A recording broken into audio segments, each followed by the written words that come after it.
Hello, this is Andrew Howard here talking about abusive relationships. What are the warning signs? What to know when you're in an abusive relationship? Having been a man and been in abusive relationships before, I can tell you that you don't necessarily have to be a woman to be in an abusive relationship. You can also often be the man, and abusive relationships don't necessarily have to be physical to be abuse. Abuse can also be verbal abuse, and verbal abuse can quite frequently lead to physical abuse. And you want to catch it early so you don't have to call 911 or something like that before it escalates. And these relationships can turn very physically abusive quickly. So here are the warning signs: is jealous or possessive towards you. They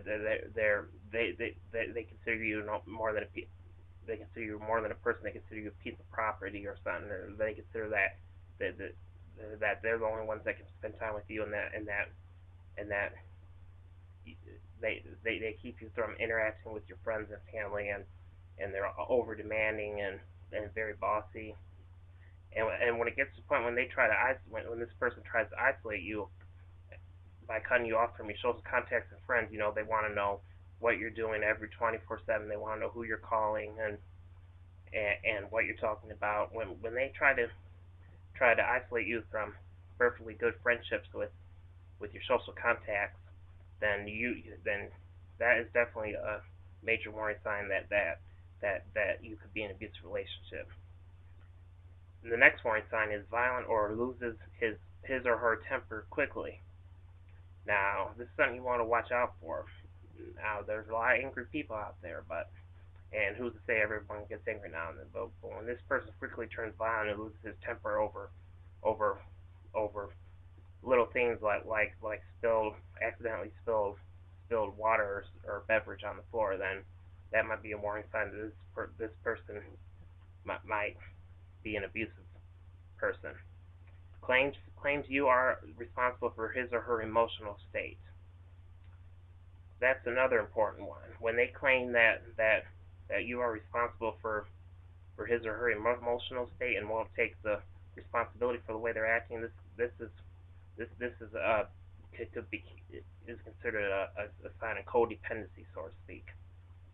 Next one, has a history of bad relationships. If this person has had nothing but bad relationships, and this person has a history of getting violent or even very verbally abusive, then you should definitely get the whole scoop on somebody before you just let anybody enter your home or enter your life.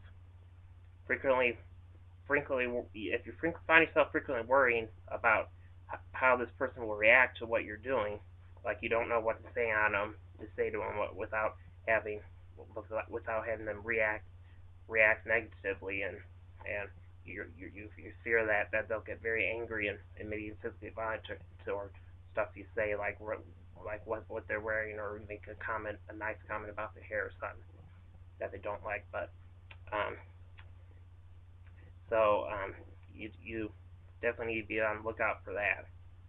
Frequently, the next one is leave and return trouble ending relationship.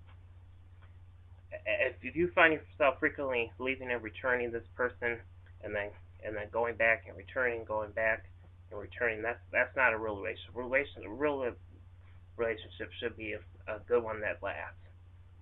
And when you find yourself flip flopping back and forth from this person, then that could be a sign that maybe this relationship has some flaws in it, and that's something you want to look out for.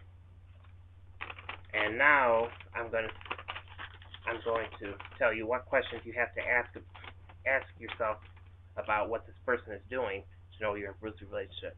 If him or her, the person who's the abusive person, keeps track of your time, then you definitely need to set some boundaries, and don't be afraid to stand up for yourself, and don't let them gain control over your whole life. And remember, you can't be around somebody 24/7. Even though you may love this person, can be abusive person can be anyone. It can be your mother, your father, or your wife, husband. girlfriend or boyfriend. So, and again, it really is could be just anyone. It could be someone that's just entered your life. So you have to be careful who you let around you in your circle of friends. Constantly criticize you or belittle you. Now, constant criticism is there's always constructive criticism and there's unconstructive criticism. Constructive criticism is it's criticism that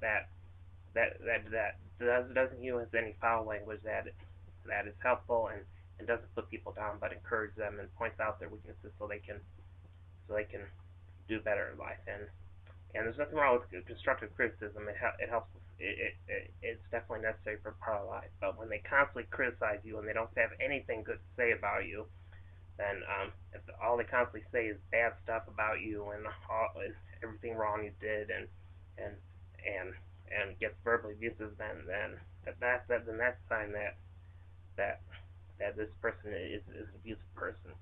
Controls all your finances, forces you to account for what you spent. Now this is an example of a it's sort of a then when that person starts to take control of your finances and count for what you spend, then this is beginning to then that sign this relationship is beginning to turn into sort of a financial kind of a codependency financial situation. That's not good. And remember you still have control of your finances. Don't let this person spend all your money and force you to be held accountable for what you spent. Remember, it's your money and you should use it. And don't let people walk all over you. Don't let somebody do that to you. And if they constantly humiliate you in front of your friends and social contacts and neighbors and whatnot, but if if this person is is humiliating you in front of your friends and family, that's not a good sign.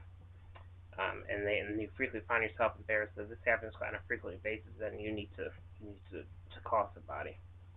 The next one is threaten to harm you or your children. Push, slap, punch, kick, or bite. Now remember, threaten to harm you can also be just verbal threats, but it can also be physical threats. So you want to watch out for that. But anyway, that's it for today. In my next post, I'll be talking about how to get help in your abusive relationship.